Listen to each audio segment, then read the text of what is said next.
After 8 years of planning and billions of dollars in spending, the Middle East's first World's Fair opened Friday in Dubai, with hopes that the months-long extravaganza will draw both visitors and global attention to this desert-turned dreamscape. The coronavirus pandemic pushed back Expo 2020 a year and could affect how many people flock to the United Arab Emirates.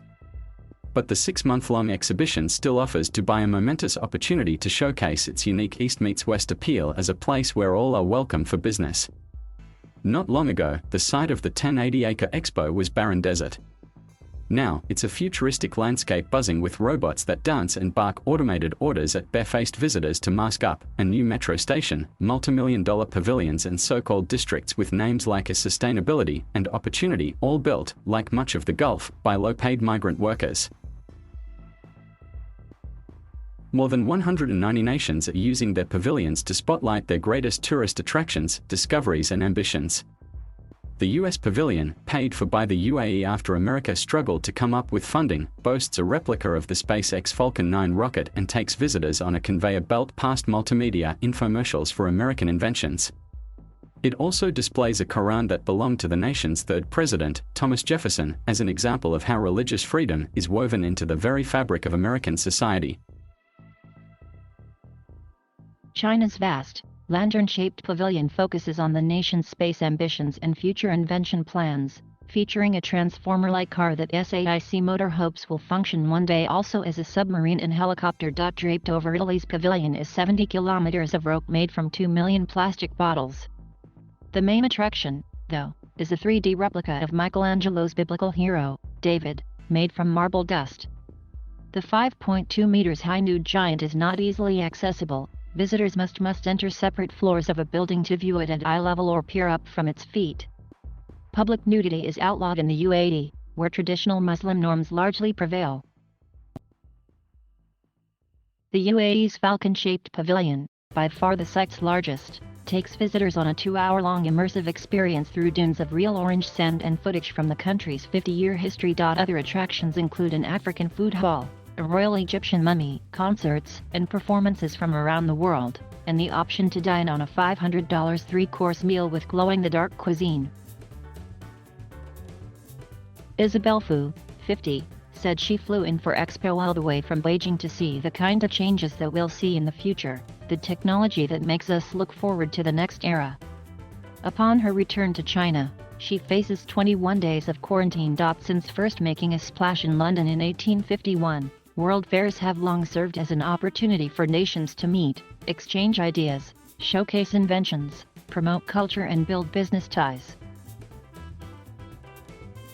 For more than a century, these global exhibitions have captured the imagination and showcased some of humanity's most important innovations.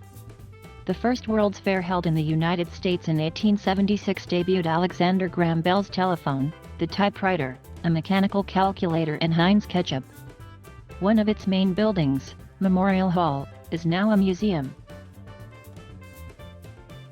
Other fairs introduced inventions like the sewing machine, the elevator, carbonated soda, the Ferris wheel and, in 1939 in New York, the television. This year's Expo is unfolding as the virus continues to course across the world, with untold numbers still working and studying remotely, and connecting to the world virtually.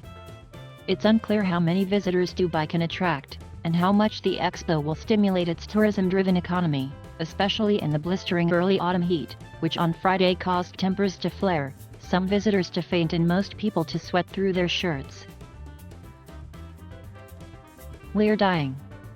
Humans can't tolerate this weather," exclaimed 35-year-old Warda Abadi from Saudi Arabia as she shepherded her limping mother into the shade. To enter the Expo site, visitors must show a negative PCR test or proof of COVID-19 vaccination. Dubai's ruler and the force behind the Emirates' transformation, Sheikh Mohammed bin Rashid Al Maktoum, described Expo 2020 as a chance to showcase the best of human excellence.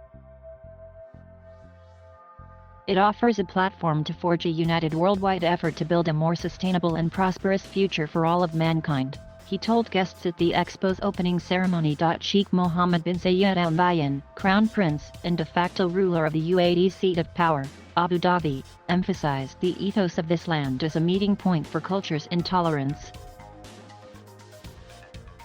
Whether Iran or Israel, every nation is welcome at Dubai's Expo. The space marked on maps for Afghanistan's pavilion, however, appeared vacant weeks after the Taliban takeover of Kabul. It makes me very proud to see so many different kinds of cultures, countries, and traditions coming to my country for the first time, said Isa Nwaini, a 25-year-old government pilot from the Emirati city of Al Ain. Human Rights Watch, however, said that the UAE's efforts to promote itself as an open and tolerant country remain at odds with a raft of human rights abuses, including the suppression of peaceful criticism, jailing of activists, and pervasive government surveillance. The UAE has embarked on a decades-long effort to whitewash its reputation on the international stage, the rights group said. The Expo site will attempt to dazzle visitors with a centerpiece dome, marketed as the world's largest 360-degree projection screen. Some World's Fair structures remain iconic markers of the human journey and our industrial evolution. None more so than the Eiffel Tower, which was constructed in Paris, not only to be the tallest structure in the world at the time, but to serve as the entrance to the 1889 World's Fair. The Space Needle in Seattle, Washington, built for the 1962 World's Fair, also continues to enjoy global prominence. While most fairs were held in Europe and the United States, none have been hosted in the Middle East until now.